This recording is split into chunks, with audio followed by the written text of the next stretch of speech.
Et bonsoir tout le monde. Donc bienvenue pour ce premier live consacré à la préparation de Keep on the Borderlands, donc le module B2, un très vieux module, mais on va revenir là-dessus. J'espère que vous allez bien. Moi de mon côté j'ai un petit peu la pression comme à chaque fois que je lance une nouvelle série, voilà, mais bon, même si on a l'habitude d'être en live, tout ça, il y a toujours un petit peu de trac, un petit peu de... d'appréhension, est-ce que ça va bien se passer, etc. Dans tous les cas, je recorde comme d'habitude pour proposer la rediffusion et proposer une bonne série. Salut Shivnem, salut Bungie, et je crois qu'il y a Sandron aussi, hello Ekal. Bonsoir tout le monde en tout cas. Sandron, personne ne t'écoute, reste zen bien sûr, évidemment. Tac, match B. Oh, quelle surprise! Keep on the Borderlands. Évidemment, ça fait pas 3 mois que j'en parle, donc tout va bien. Mais bon, quoi qu'il en soit, je vais reprendre un petit peu les bases de ce projet, histoire d'avoir une série cohérente. Pour ceux qui n'ont pas suivi mes pérégrinations sur Twitter, Discord et compagnie. Pourquoi ce projet? Pourquoi prendre un module qui a quasiment qui a 40 ans? Ouais, presque, jour pour jour. Parce qu'il est sorti en décembre 79, et puis après il était présent dans les boîtes basiques de 80 à 82, il me semble. Donc pourquoi ressortir un module qui a presque 40 ans? Salut Mathieu, c'est pas du JDR. Alors il y a Mathieu B et Mathieu, c'est pas du JDR. Mais ce n'est pas les mêmes personnes, il y a quelque chose de suspect là-dessous. Salut Azrael.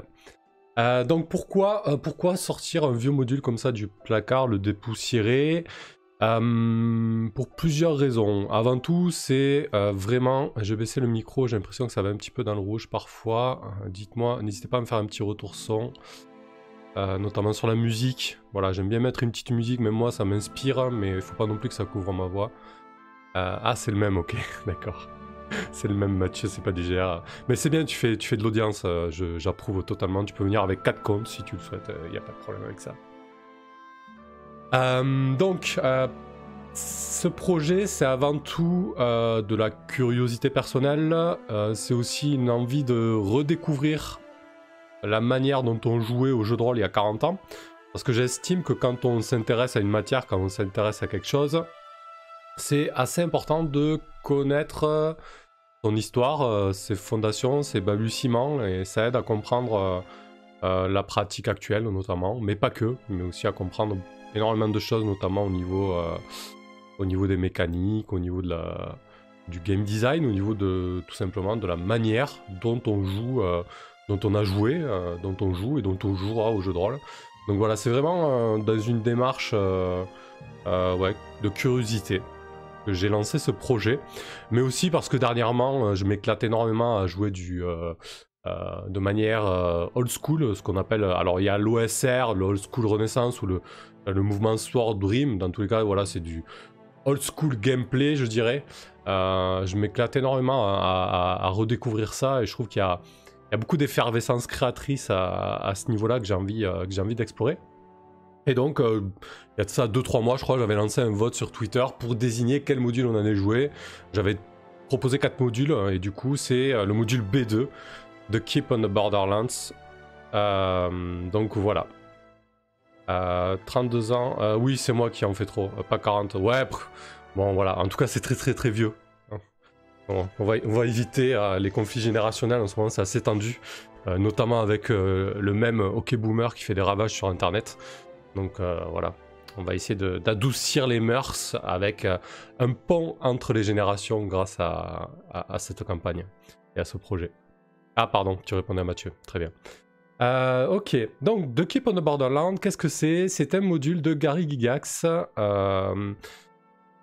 qui est un sandbox, même si c'est assez cloisonné au niveau géographique, on va le voir quand je vous présenterai les cartes, etc.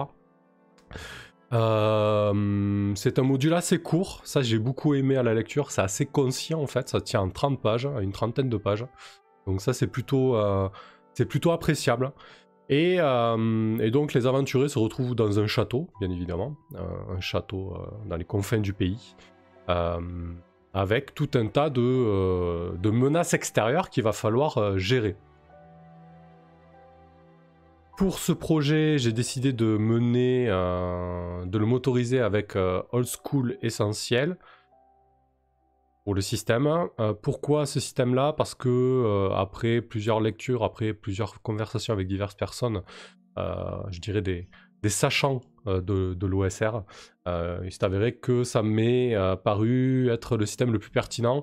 Je vais peut-être vous le présenter, on va basculer en board. Hop, on va basculer sur le PDF. Voilà, donc j'ai décidé de le motoriser avec Old School Essentiel. Pourquoi? Parce qu'en fait, c'est le système OSR actuel qui est dispo et 100% compatible avec la version basique et expert de Donjons & Dragons. Alors oui, dans ma vidéo de teasing d'1 minute, j'ai dit que c'était quasiment la première version de Donjons & Dragons, ou j'ai dit que c'était la première version de Donjons & Dragons. Bien évidemment, des gens sont venus me faire leur remarque. Alors non, les versions basiques et experts de Donjons & Dragons ne sont pas les premières versions. La première version, c'est Original Dungeons & Dragons. Et après, il y a eu d'autres itérations. Mais bon, je suis pas là pour faire un historique. Quoi qu'il en soit, Old School Essentiel, c'est 100% compatible avec les versions basiques et Dungeons et experts donc de D&D. Voilà pourquoi j'ai choisi ça. Parce que du coup, ça permet d'avoir 0 adaptation à faire pour jouer ce module. C'est-à-dire que si vous prenez Old School Essential, vous pouvez jouer tous les modules B et X, donc basique et expert, que vous allez pouvoir trouver sans aucune adaptation. C'est totalement compatible. Bien évidemment, l'auteur qu'on va nommer, que je n'ai plus, a fait un excellent travail. C'est qui déjà? C'est bien, je parle de lui, je ne connais même pas. Alors, Gavin Norman. Gavin Norman donc a fait un excellent travail parce qu'il a réussi vraiment à concentrer tout ce qui s'est fait à cette époque-là, à le moderniser et surtout à le présenter dans une forme assez moderne. Franchement, la maquette du jeu et la présentation du système est vraiment très très cool, vraiment très très appréciable. Du coup, à parcourir, c'est vraiment très agréable. Et pareil, c'est sous forme de... Oula, qu'est-ce qui s'est passé? Ok, il n'aime pas que je lui enlève le curseur. Ok. Ouais, j'ai flingué la vue du PDF. Bon, fallait bien qu'il y ait un petit... souci de technique, bien évidemment. Je vais vous rafficher le PDF dès que possible. Voilà, c'est beaucoup mieux. Voilà, donc, Old School Essential, j'ai choisi ça pour ces diverses raisons. On n'avait pas de fiche sur Roll20, donc je me suis rapproché de Schersheim, une connaissance, un ami de Discord, un codeur qui a codé énormément de fiches sur Roll20, et donc il nous a codé une fiche pour OSE, et elle devrait être dispo fin de semaine, début de semaine prochaine sur Roll20, donc ça c'est plutôt cool. Petite fiche disponible pour jouer du OSE sur Roll20. On va la découvrir plus en avant. Azrael, le Basic Rules est dispo, mais le full. Alors, en fait, oui, il y a tout qui est dispo. Il y a le Basic Rules, il y a le full. Il y a aussi des modules supplémentaires. Avec la table, on a choisi de prendre alors, excusez mon anglais, hein, je fais pas d'effort. Le genre Rules qui comporte des classes et des races supplémentaires, parce qu'au début, t'en as que 6 ou 8. On a trouvé que c'était un peu limité, donc on a pris tout ce qui existait. On a tout intégré, quoi. Voilà, donc on va jouer le B2 motorisé avec Old School Essential pour la présentation du projet. Je vais revenir sur le B2. Donc le B2, je disais que c'est un château avec pas mal d'extérieur. Là, vous pouvez le constater avec la carte. Donc ça, c'est la carte hexagonale. Alors, je n'ai pas pris la carte originale du module, hein, qui est vraiment, excusez-moi, très très moche. Donc là, j'ai pris une carte hexagonale. Alors, il y a tous les liens en crédit de la vidéo, en description de la vidéo sur YouTube. J'ai opté pour une carte plus moderne. C'est quelqu'un qui s'est cassé le cul à la faire sous un logiciel de fabrication de cartes hexagonales, j'ai plus le nom, mais voilà, vous l'aurez en lien. parce que c'est quand même plus sympa, et franchement la carte noir et blanc avec peu de détails, elle était vraiment trop old school pour le coup. Donc je trouve celle-là beaucoup plus sympa. Voilà. Donc quand on prend... Moi il y a plusieurs choses que je vais vouloir préparer sur le module B2. J'ai déjà fait beaucoup de choses en amont, j'ai mis les cartes, j'ai mis les aides de jeu, etc. Salut Asgard, c'est pas grave pour le retard, hein, t'inquiète pas, il n'y a pas de souci. Bienvenue.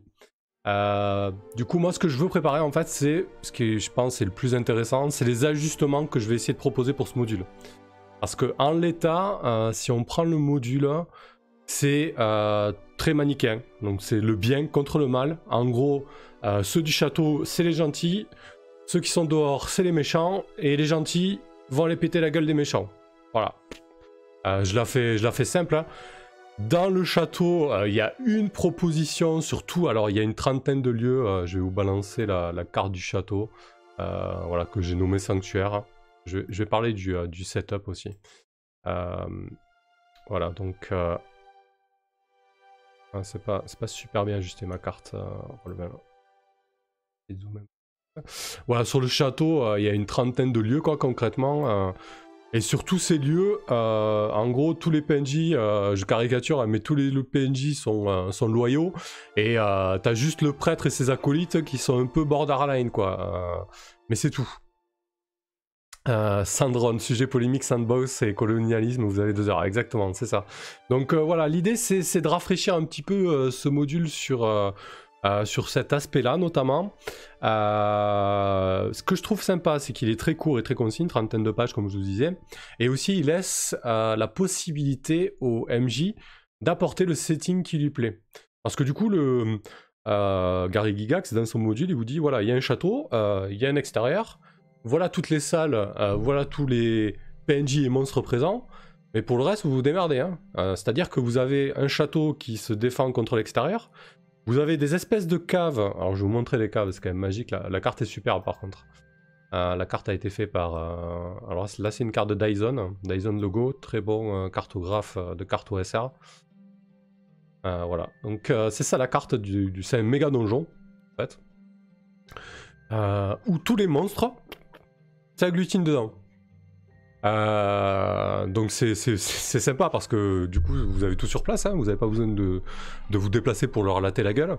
Par contre voilà, il faut arriver à trouver un petit peu une justification du pourquoi, du comment tous les monstres se retrouvent agglutinés dans ces cavernes en fait.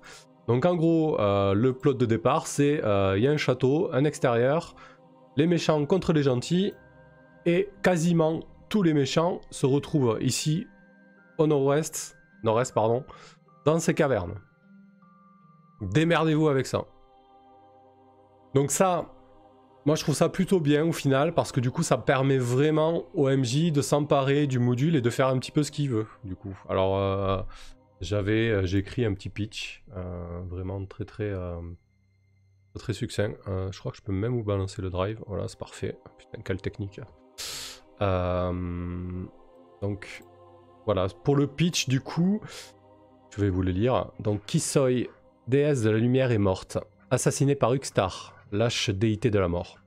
Cet acte odieux a provoqué un immense cataclysme. La terre est fragmentée, fracturée, le soleil brille d'une lumière terne, faible. Les peuples se sont réfugiés dans les derniers bastions encore debout, les bonnes terres sont rares, une sombre magie ronge tout, les ressources s'épuisent et celles d'étonnantes alliances permettent de s'en sortir. Bienvenue au sanctuaire, bastion des peuples du confin. Donc voilà, en gros, je suis parti sur un setting un petit peu post-apo. En gros, une déesse s'est fait assassiner, boum, ça a foutu un cataclysme pas possible. Et j'ai trouvé que ça permettait de justifier vraiment cette concentration de belligérants au même endroit, parce que du coup, ben, voilà, c'est encore plus le bordel tout autour du fait de ce cataclysme, de cet apocalypse. Donc ça, c'est, voilà, si vous abordez le B2 et parfois certains modules qui se basent un petit peu sur le même fonctionnement, ben on vous laisse un petit peu en roue libre. Alors je trouve que c'est intéressant et c'est peut-être quelque chose qui s'est perdu au fil des années et des décennies, ou pour avoir aussi mené des campagnes récentes, notamment sur des D5 ou d'autres d'autres modules, d'autres jeux, bah, souvent vous avez tout est écrit quoi. Je veux dire, tout le setting est écrit. C'est comme ça ou pas autrement. Là non, on vous dit ok, on n'a pas tout écrit. Débrouillez-vous un petit peu et emparez-vous de la chose. Donc ça c'est plutôt cool, c'est plutôt positif. C'était fou, bonsoir, bonsoir à toi, sympa la musique de PoE. Alors ouais, la BO de la campagne ça sera Pillar of Eternity et Tyranny du coup. Ou un petit coup de thé. Donc voilà pour la présentation un petit peu de ce module.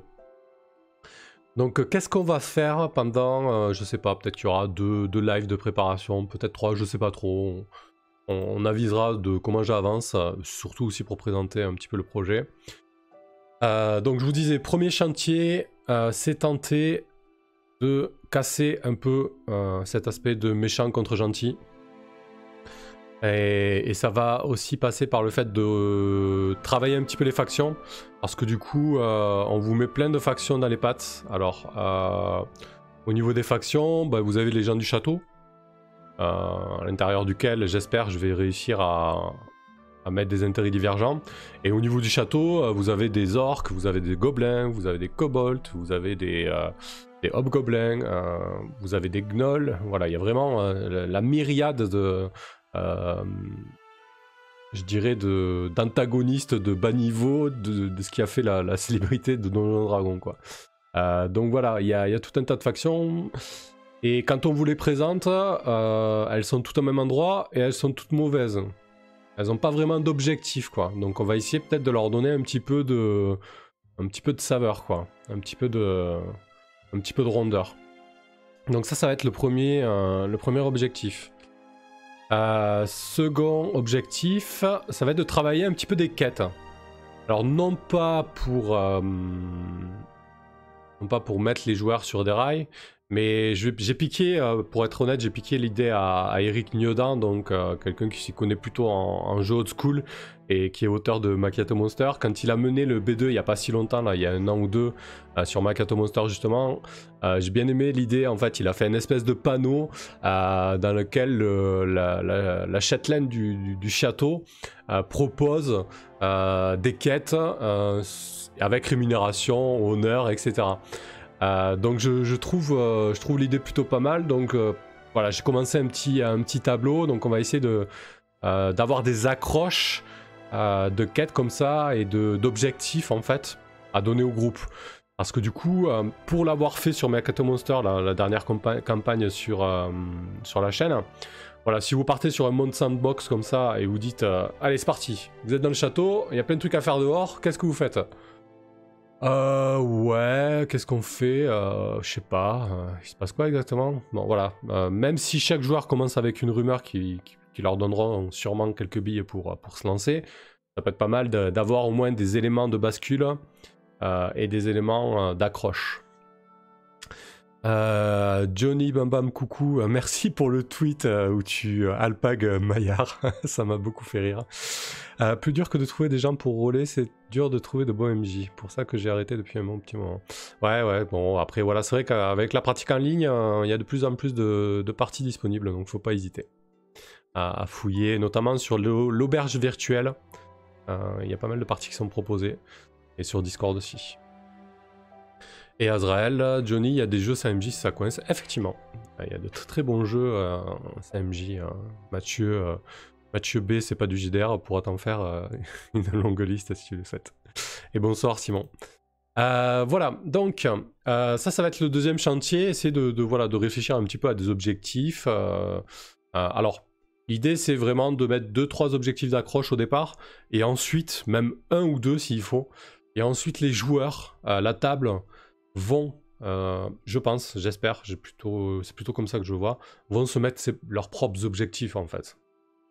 Ou en tout cas, ils vont se dessiner au fur et à mesure de la partie, parce que l'idée, ça va pas être de faire un bloc de quêtes écrit comme ça, parce que du coup, vu qu'on va jouer quand même pour voir ce qui va se passer, ça va être compliqué d'anticiper ça, et j'ai pas envie de m'enfermer là-dedans. Donc ça va être le deuxième chantier, et troisième chantier, je pense si on a le temps, j'aimerais bien un petit peu refondre les objets magiques. Parce que je trouve que sur ces modules-là, en tout cas sur le B2, tous les objets magiques, c'est des épées plus 1, des armures plus 1, des boucliers plus 1. Alors oui, c'est sympa sur les stats, tu peux toucher plus souvent et recevoir plus de coups. Mais en termes de jeu, en termes de créativité, c'est pas terrible. Je me rends compte surtout dans les jeux old school récents. Les objets magiques, ou même dans les anciens d'ailleurs, hein, très certainement. Mais voilà, c'est plus intéressant d'avoir des objets magiques avec des spécificités, par exemple une corde de 10 mètres à laquelle on peut commander de se raidir ou avec des propriétés particulières, ou alors une flûte qui contrôle, comme j'avais fait dans Magic Monster, une flûte qui contrôle les plumes. Voilà, des objets magiques avec une âme, avec un peu des particularités, parce que du coup ça permet aux joueurs d'avoir des possibilités et d'inventer vraiment des solutions autres que dire ah ben j'ai mon épée plus 1, ben je vais lui taper sur la gueule à ce gros orc et on n'en parle plus quoi. Voilà.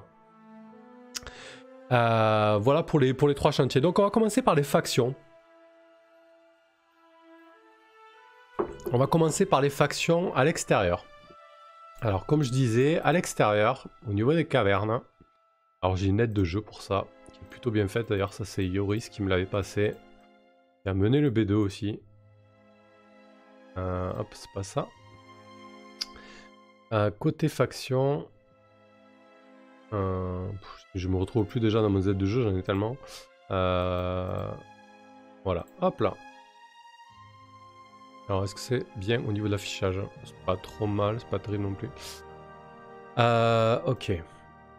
Je vais peut-être l'afficher comme ça, ce sera mieux. Voilà.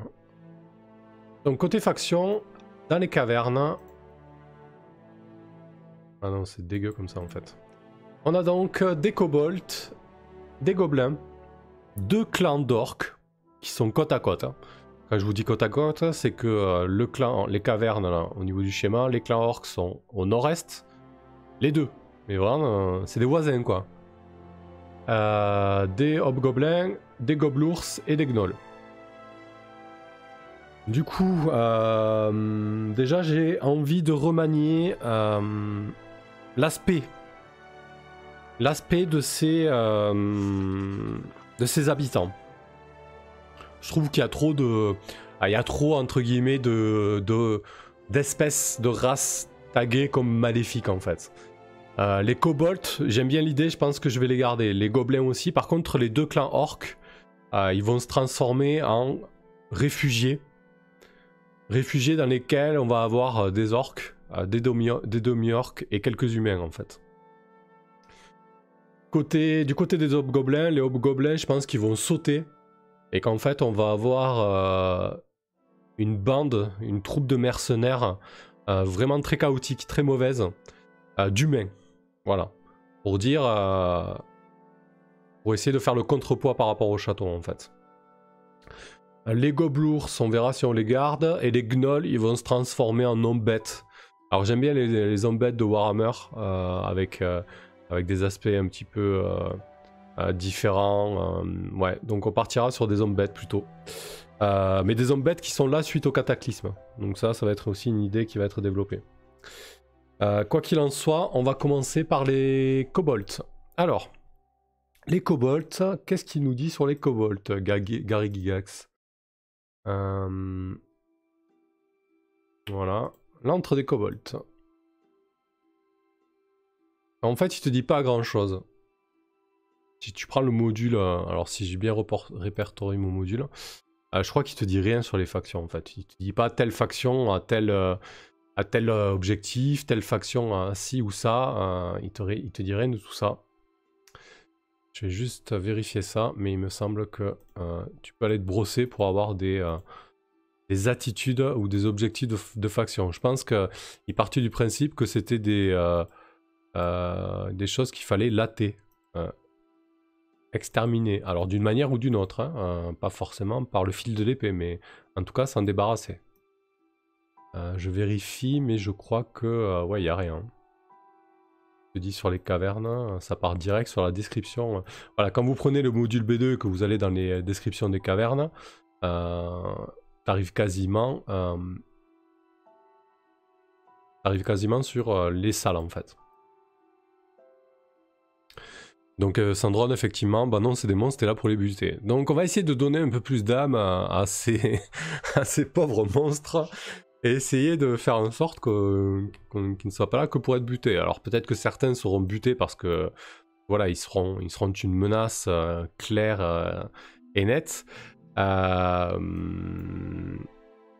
Ok, donc si on prend les kobolds, ils sont tac tac.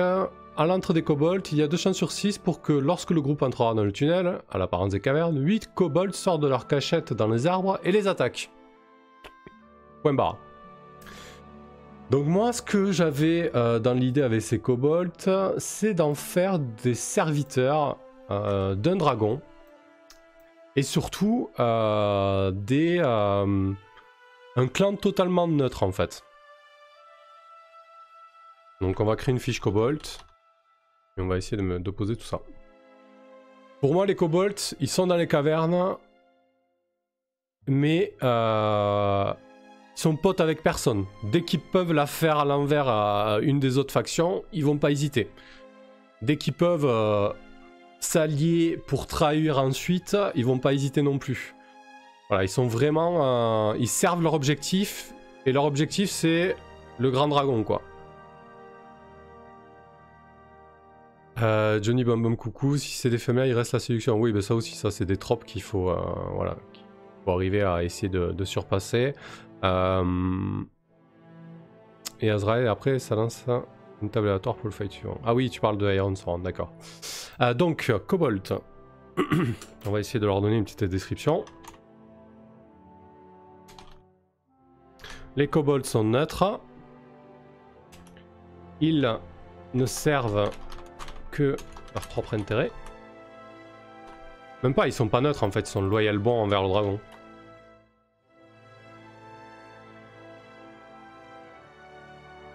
Ils ne servent que leur propre intérêt. Et dès qu'ils ont une occasion d'affaiblir l'une des factions. Alors les factions, ça va être les autres factions dans les cavernes, mais ça va être aussi le château, le groupe d'aventuriers, les PJ quoi. D'affaiblir l'une des autres factions. Ils sautent sur l'occasion. Et ça rime. Pourquoi je parle d'un dragon ? Ça, j'en ai pas parlé au début, j'en ai profité pour en parler. Vous voyez la carte quand même de l'extérieur, elle est relativement grande en fait. Du coup, les lieux qui sont décrits, c'est le château, les cavernes et un petit peu l'extérieur. Alors là, j'ai pas encore mis le repère, mais sur l'extérieur, hop, on va peut-être le mettre, ça sera fait. Comme ça parlera.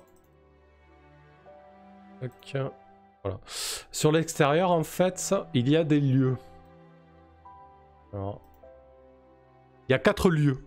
Alors, pareil, sur une carte comme ça, aussi grande que ça, en dehors des cavernes du chaos, il n'y a que 4 lieux d'intérêt, en fait. Je trouve que ça fait un peu léger, je vais en rajouter 2, voire 3. Donc, il y a le lieu numéro 4, qui est ici. On a le lieu numéro 3 qui est là. Alors là, vous voyez pas, mais voilà, je vais déplacer le truc. Donc, je disais le 4 ici, le 3 là. On a le 2 qui est dans l'espèce de forêt de résineux ici. Et on a le 1 qui est là. Pour vous dire ce que c'est au niveau de ces lieux. Donc on a au 1 le tertre des hommes lézards, au 2 le repère des araignées, au 3 le camp des brigands, et au 4 l'ermite fou. Donc c'est les seuls, en fait c'est 4 mini-aventures en fait, qui sont dispo avec le module. Moi je pensais, alors il y a aussi ce lieu là, qui est très dégarni, juste en dessous des cavernes du chaos. Là Gary Gigax te dit, prends-toi en main, fais un donjon. Ok, pas de problème Gary, c'est ce que je vais faire. Du coup, ici, ça va être le lieu 5 qui va être à créer, avec un petit donjon en fait. Et ensuite, je voulais mettre un lieu 6 ici, en lien avec les kobolds, voilà pourquoi je vous en parle. Et peut-être un lieu 7 ici, parce que je trouve que cette colline totalement dénudée là, c'est un peu dommage. Comme ça couvre un peu toute la zone en fait. On a de quoi faire un peu partout. Parce que j'imagine les PJ parcourir... Au début, ils connaissent pas la carte, je vais mettre un brouillard de guerre en fait. J'imagine les PJ parcourir cette carte, marcher pendant des heures et puis tomber sur rien à part de vagues rencontres aléatoires. Bon, bien évidemment, on va mettre de la couleur à tout ça, mais s'il y a quelques points d'intérêt supplémentaires créés à l'avance, c'est pas plus mal. Tire juste, un groupe loyal bon cherchera plutôt à coopérer, ton idée première de loyer neutre me semble plus juste. D'accord, pas de problème. Donc pourquoi je vous parle de l'extérieur? Parce qu'en fait, tant qu'à faire, j'avais bien envie de mettre un petit dragon vert ici. Voilà, donc je pensais en 6 mettre la tanière d'un dragon vert que les kobolds servent. Et en fait, l'objectif des kobolds, c'est de faire de la place pour le dragon, en gros. Pendant que le dragon tape un gros somme, ils ont eu pour mission d'aller nettoyer les cavernes de la manière qu'ils veulent. Parce que quand il va se réveiller, il compte bien s'installer là-bas et il n'a pas intérêt à devoir trop forcer pour s'y installer, quoi. Azrael, la forêt risque d'être un peu longue. Alors bon, faut savoir que là, il y a beaucoup d'hexagones, mais je crois qu'il parcourt... en gros, il y a une journée de marche entre le château et les cavernes. Voilà, j'ai plus la distance exacte, mais en gros, il y a une journée de marche entre le château, ici, et les cavernes. Donc ça va, c'est pas... Voilà, tu arrives rapidement sur tout, en fait. C'est pour ça que c'est quand même assez cloisonné comme lieu. On est là pour faire de l'aventure. D'ailleurs, cette journée de marche est pas innocente, parce que on va voir si on arrive à le respecter dans la campagne. Mais j'aime bien la proposition. Ce que le module te dit, c'est que... quand tu commences une session, les joueurs commencent au château. Et quand tu finis une session, les PJ doivent rentrer au château. Donc ça à prendre en compte. J'aimerais bien y arriver, ça, je trouve l'idée plutôt intéressante. Mais bon, le module te dit aussi, c'est un module pour 3 à 9 joueurs. Donc j'imagine qu'à l'époque, il jouait à 6 ou 7 autour de la table pendant 12 heures. Pareil, là la pratique a pas mal changé, a pas mal évolué, quoi. Donc on verra.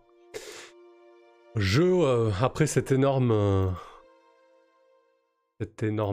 parenthèse, je reviens sur mes kobolds. Donc oui, les kobolds servent un dragon. Donc objectif. Dégager le terrain des cavernes pour le grand vert. Pour des kobolds, ça reste assez classique. On va peut-être juste les mettre neutres comme c'était mon idée première. Ils sont neutres, mais servent le dragon. Donc déjà, ça change un petit peu la physionomie des kobolds, parce que là, comme je vous l'ai lu au début, si les PJ arrivent à l'entrée de la caverne des kobolds, boum, ils leur tombent dessus. Là, peut-être que les kobolds ils vont y réfléchir 2 fois, surtout s'ils ont vu les PJ se battre ailleurs, à dire ah ouais, ils sont balèzes quand même, on va peut-être pouvoir s'en servir. Et voilà, et puis ou sinon ils pourront dire attends, mais là-bas ils sont en train de se friter, on va peut-être essayer de tirer notre épingle du jeu. Ça permettra, je pense, de les rendre un peu plus intéressants que des créatures qui essaient de tuer les PJ. Voilà pour les kobolds. Ça va aller vite de toute façon parce que je compte pas non plus tout écrire, on va jouer pas mal sur le pouce. Parce qu'après si on prend les salles des kobolds, voilà, juste à titre d'exemple, salle de garde, voilà, 6 kobolds montent la garde, très bien. Ils lanceront leur épieu le premier round s'ils ont l'initiative. Donc c'est assez martial quoi. Hein. Voilà. Donc on va essayer de faire autre chose de ces kobolds. Je voulais peut-être leur mettre des moves, du coup. Mais bon, je sais pas si ça s'adapte vraiment à l'SR. Déjà, une petite phrase de description et une petite attitude supplémentaire, ça permettra déjà de les détourer un peu plus. Je vais créer un dossier faction.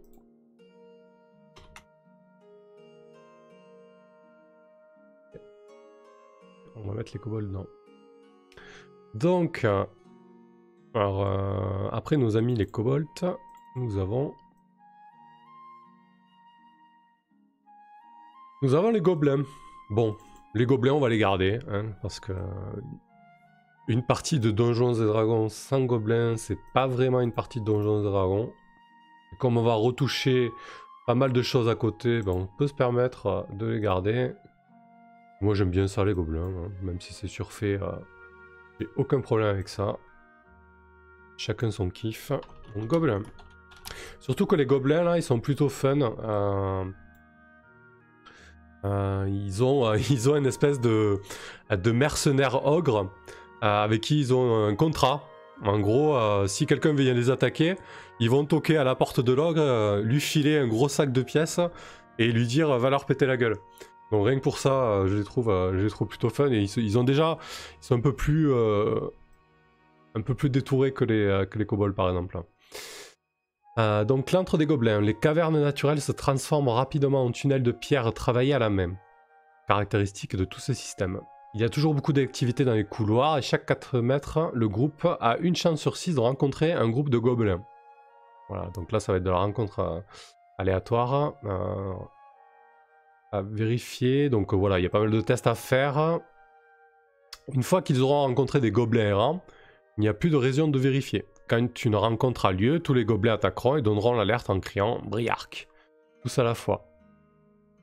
Donc pareil, là on est sur de la bête bien virulente qui a envie de péter la gueule aux aventuriers. Bon, ce qui est légitime, hein, après tout, pourquoi pas. Hein. Mais on va essayer quand même de dire 2 mots sur eux et de leur donner un peu plus de vie. Voilà. Donc, qu'est-ce que j'avais proposé pour les gobelins? J'ai travaillé entre midi et 2 au café.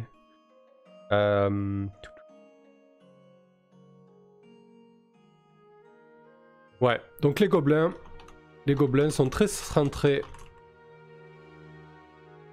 sur leur camp. Ils le font passer avant tout et feront tout pour survivre. Non, survivre à tout prix. Et voudront... Donc moi j'ai tourné. Et veulent survivre à tout prix. Alors moi les gobelins là, je les vois un petit peu comme, comme des pauvres gars. Et des pauvres... Et des pauvres gobelins qui essaient de survivre au milieu de ce foutoir. Ils ont bouffé le cataclysme en pleine tronche. Ils ont très certainement été délogés de leur montagne. Et ils ont trouvé ce coin cavernicole qui petit à petit se fait envahir un petit peu par tout le monde. Parce que c'est sous terre, il fait bon. Et que c'est à peu près le seul endroit safe du coin. Parce qu'il y a des humains dans un château qui essaient de péter la gueule à tout le monde. Donc voilà, je les vois vraiment très axés famille, clan, resserrés, qui font tout pour défendre leurs congénères. Un objectif, je leur mettrai donc croître et survivre. Alors, la question c'est qu'est-ce qui se passe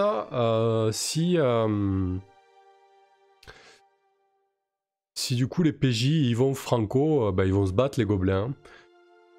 Après, je pense qu'il faut pas non plus tomber dans le piège de déséquilibrer le module. Si toutes les factions deviennent un peu mitigées, pas belliqueuses, on risque de se trouver un petit peu avec quelque chose de déséquilibré. Pour l'instant, on n'en est pas là quand même, hein, parce que bon, les kobolds, ça reste quand même des petites saloperies, et les gobelins, voilà, vu qu'ils veulent protéger leur famille, ils peuvent être dangereux. En tout cas, on verra comment ça se passe. Du coup, eux, on va les laisser comme ça pour le moment. J'avais créé quelques moves pour eux. J'avais dit payer... Ah si, ça c'est intéressant. Payer des mercenaires. Se payer des services.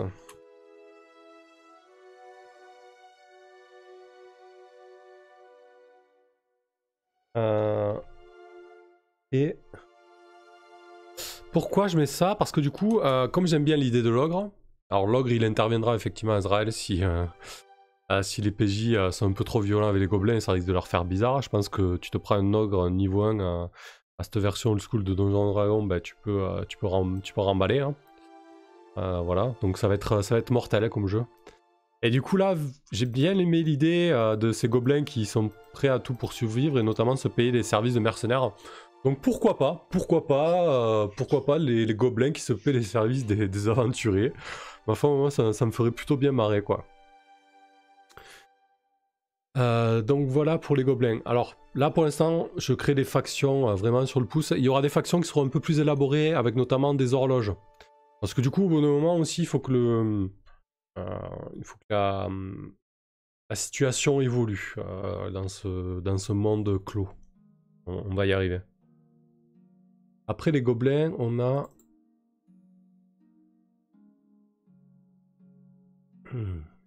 On a les orques. Alors les orques, c'est quand même ceux qui ont la situation la plus bizarre. Ils sont côte à côte. Ils sont vraiment voisins, les deux clans orques. Est-ce qu'ils ont de base des... Je trouve pas mon mot. Des griefs entre les deux clans, je sais plus. Je crois pas.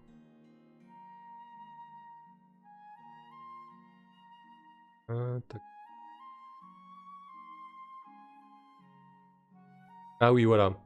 Alors, la seule chose... Salut Pierre Michaud. J'arrive en cours, mais ce format de vidéo MJ Prep, c'est top. Cool, ravi que ça te plaise. Donc la seule chose qu'on te dit sur les orques, c'est si le chef est tué, les orques qui survivront iront chercher refuge chez la tribu de la zone C. Bon. Je trouve ça un peu ledge. J'ai peut-être envie de mettre autre chose, mettre un peu de drama là-dedans. On va y venir. Shivnem, j'imagine bien les gobelins payer les aventuriers pour tuer leurs voisins. Je sais pas si vous avez lu cette nouvelle de Robert E. Howard, donc le père de Conan. Il y a une nouvelle qui est excellente qui s'appelle Les Clous Rouges. Ça se passe dans une cité antidéluvienne enfouie en fait, à laquelle plusieurs familles se font la guerre. Elles savent même plus pourquoi elles se font la guerre en fait. Et vraiment ils s'exterminent entre eux quoi.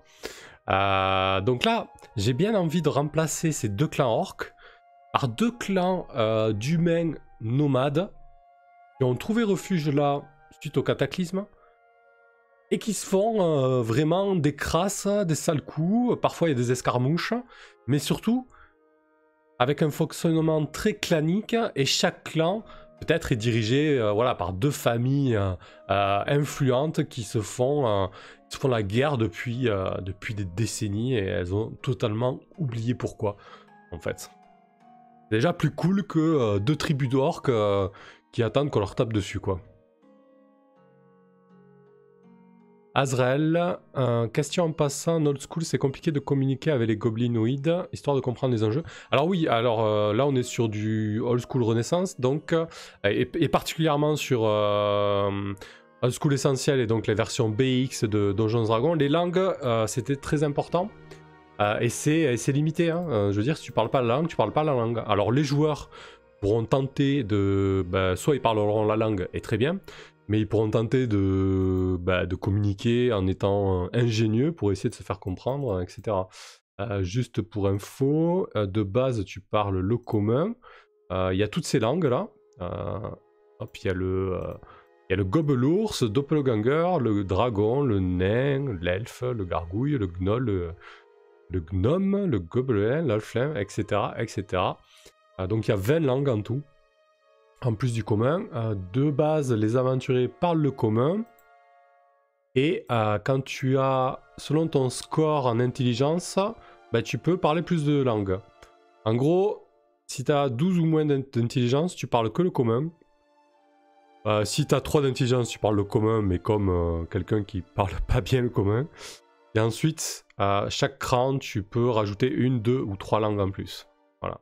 Donc, autant vous dire que si sur les 3 PJ, il n'y a que des neuneux, entre guillemets, la communication risque d'être compliquée. Il va falloir trouver des stratagèmes pour communiquer avec ces factions. Du coup, Chivnem, les Montaigu et les Capulettes. Peut-être. C'est dans quoi ça? Je sais pas la ref. C'est peut-être historique, mais désolé. Alors, du coup. Voilà ce que j'ai envie de faire de ces orques. Donc on a deux clans, on a le clan B et le clan C du coup. Ils deviennent donc des nomades.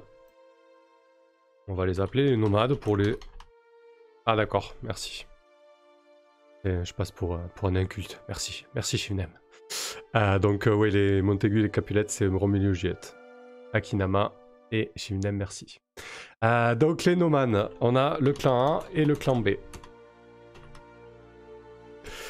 Hop. Ouais, bah ok, d'accord.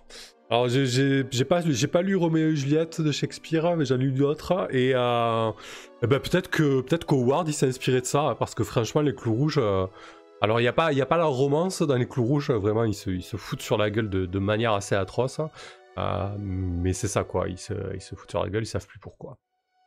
Donc je trouve que ça va être intéressant parce que du coup, soit les PJ vont essayer de comprendre ce qui se passe et essayer d'arrondir les angles, soit ils vont prendre parti, soit ils vont leur massacrer la tronche, mais s'ils font ça, c'est très très mal barré parce qu'autant vous dire, de toute façon je vais les prévenir, hein, s'ils y vont de manière frontale, quel que soit le combat, il va y avoir énormément de morts.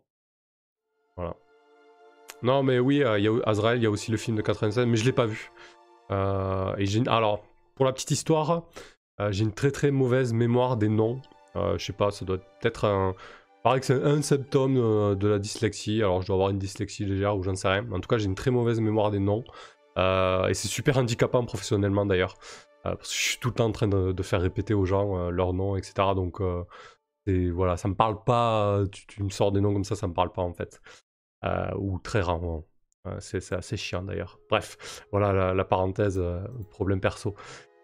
Du coup, les nomades, clan A, clan B, se haïssent depuis toujours. Au point qu'ils en ont oublié la cause. Et là, tant qu'à faire, on va leur mettre un objectif. Faire tomber l'autre clan, simplement.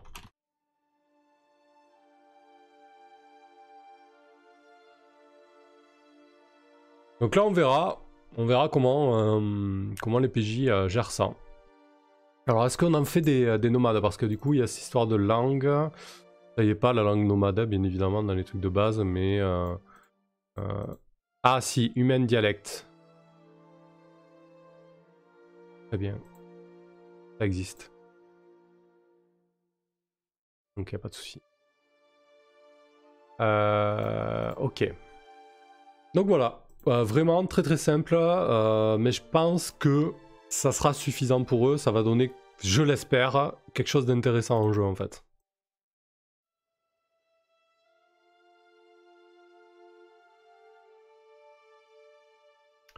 Chivnem, mais du coup les PJ ne peuvent pas les faire rentrer dans leur faction. Si, complètement. S'ils veulent se faire des alliés du clan A, sous réserve de foutre sur la gueule au clan B, ils pourront très bien le faire.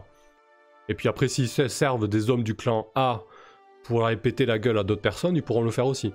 D'ailleurs, comme je disais, le module est conseillé entre 3 et 9 joueurs, je crois, quand il a été écrit. Là, on va jouer à 3 joueurs. Donc il va falloir qu'ils aient des recrues, s'ils veulent s'en sortir. Donc, ils vont recruter, hein, que ce soit au château et peut-être à l'extérieur, s'il faut. Donc ouais, c'est complètement possible, ouais. Après, est-ce que les gens du château seront ok avec le fait de ramener des nomades ou d'être copains avec des nomades? Ça, c'est une autre histoire, par contre. Et ça amènera très certainement des tensions. Hop. Là, les nomades. Alors, je vais les renommer.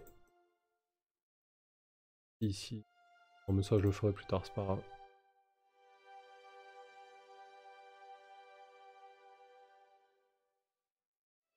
Orc. B.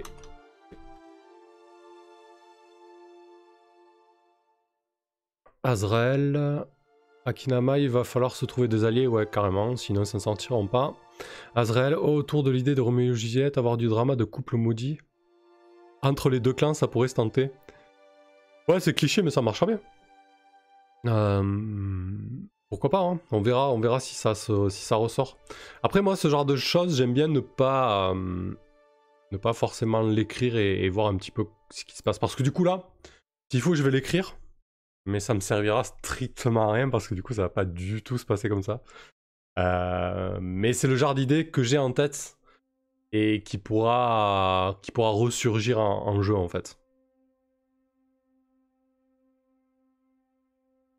En général, quand je prépare le minimum parce que du coup, c'est vrai que souvent tu te fatigues pour rien, quoi. Tu prépares et tu vas utiliser un quart de ce que tu as préparé, quoi. Faut synthétiser à mort, en fait. Hein. Je pense que là, juste avec ce Aïs, depuis toujours, au point qu'ils en ont oublié la cause, c'est suffisant pour pouvoir, en jeu, avoir l'idée qui germe, en fait. Et surtout, a fortiori, le fait d'en parler là, quoi. Ça restera dans un coin de ma tête, hein, c'est sûr. Ensuite, on va laisser les orques qui deviennent des nomades de côté. On a les hobgoblins. Alors, les hobgoblins, on connaît, c'est des espèces de super gobelins martiaux et militaires à souhait, très forts, très organisés. Et très compliqués à déloger. C'est d'ailleurs l'une des factions les plus puissantes. Enfin, moi en tout cas, à la lecture, elle est sortie comme l'une des factions les plus fortes des cavernes quasiment. Donc c'est pour ça qu'on va essayer de les élaborer un peu plus et je vais essayer de leur mettre une horloge. Loekal, bonsoir, je viens seulement de me libérer. Oh la vache, bon courage à toi. Il se passe quoi de beau alors? On est en train de faire quoi? Je suis en train de remanier un petit peu les factions de monstres qui sont présentes dans les cavernes en fait. Donc là on en est aux hobgoblins et j'ai pas envie que ça soit des hobgoblins. Alors qu'est-ce que nous dit Gigax sur Feu Gigax sur les gobelins, hobgoblins pardon. Ces créatures féroces sont rarement troublées par des maraudeurs parce que l'entrée de leur antre est protégée par une grosse porte munie de barres et est située au fond de la caverne d'entrée. Des crânes sont alignés le long des murs et quelques-uns d'entre eux sont fixés sur la porte en chaîne afin de souligner la mise en garde écrite en runes communes. Entrez, nous serons ravis de vous avoir à dîner. Waouh, engageant. Tac tac, ce qui pourrait être interprété de façon incorrecte, bien sûr, comme une invitation à un ami. Mais bien sûr, Gigax, bien sûr, les joueurs vont tout à fait. Mais pourquoi pas, hein, oui. Du coup, qu'est-ce qui se passe ensuite?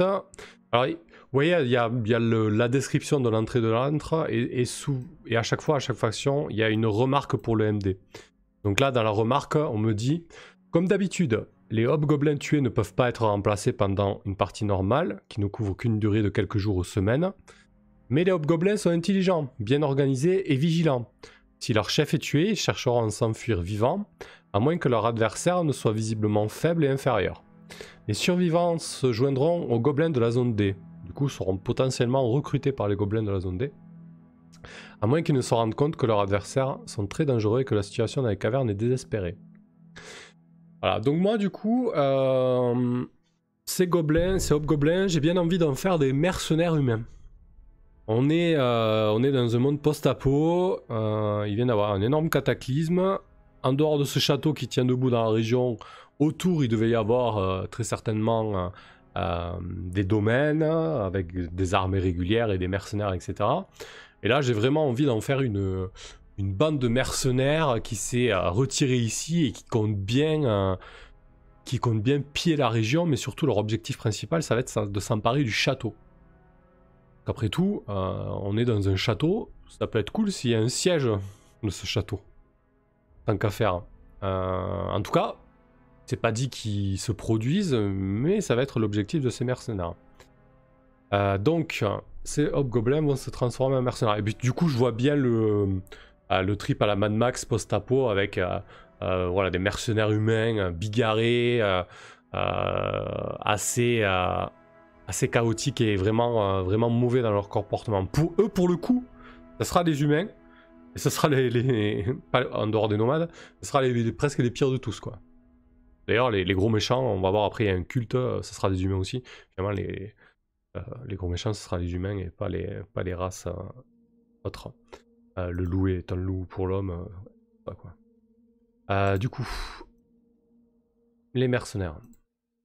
Alors, j'aimerais bien trouver un petit nom pour cette troupe de mercenaires. Alors, j'avais pensé à la troupe du Griffon en référence à Berserk. Mais je pense qu'on peut trouver autre chose. Mais bon, la ref à Berserk, elle est cool aussi. Hein. Pour l'instant, on va juste mettre les mercenaires. Loécal, il se passe quoi de beau? Ouais, j'ai répondu déjà. Azrael, la graine est plantée. Très bien. Du coup... Alors, je vois que le chat, là, il est pas super bien mis. Ça me stresse depuis tout à l'heure. On peut pas y toucher à ça.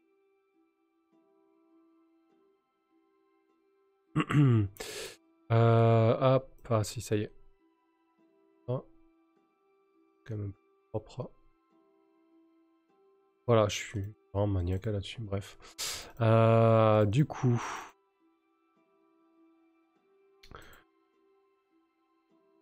Une ancienne bande de mercenaires qui a trouvé refuge ici, suite au cataclysme. Elle compte bien piller la région et pourquoi pas s'emparer du château.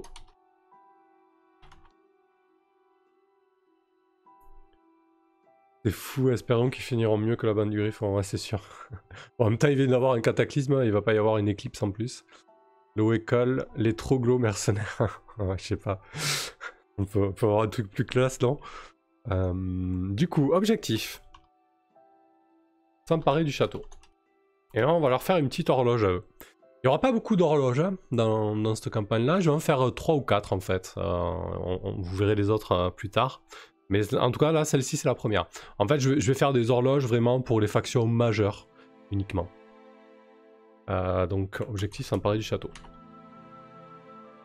Et là, on va faire des étapes.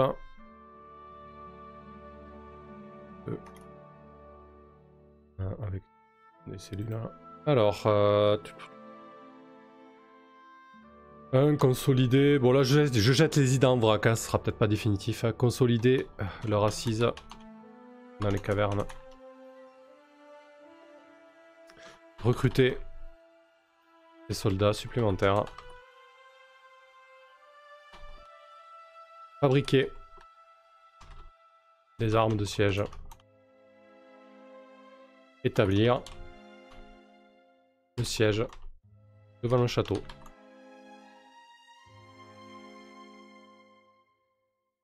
On va reprendre la terminologie. La terminologie de Dungeon World, destin funeste. Les mercenaires s'emparent du château.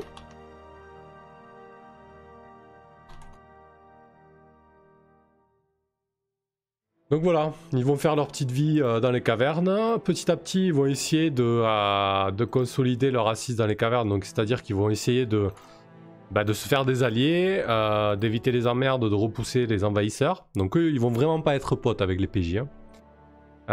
Ils vont recruter des soldats supplémentaires. Donc là, petit à petit, ils vont peut-être essayer de recruter au château même, hein, sur la route, au niveau des régions voisines. Donc peut-être qu'il y aura des rumeurs là-dessus. Et puis après, ils vont fabriquer des armes de siège. Donc là, ça sera visible aussi. Hein. Tout ça, ça va faire l'objet de... Si on arrive jusque là, ça va faire l'objet de choses qui pourront se voir durant la partie. Et ensuite établir le siège. Pas d'inspiration pour cette bande de mercenaires. Non, tant pis, hein, on part sur la bande du Griffon. Hein. Bon, ah non, ce sera trop connoté Berserk. Après le chef, on va être obligé de l'appeler... Ah tiens, j'ai plus son nom, tu vois. Comment il s'appelle déjà? Merde. Griffiths. Non, on va pas partir là-dessus. J'aimais bien aussi les mercenaires dans le trône de fer avec la chèvre là. Ouais, ils étaient bien crades ceux-là. De toute façon là ça va être des mercenaires vraiment sales. Bon, vous savez quoi, on va faire une petite pause de 5 minutes. On se retrouve dans 5 minutes, comme ça va permettre à tout le monde de se dégourdir les jambes, boire un coup et peut-être d'avoir un petit nom là-dessus. Allez, à tout de suite.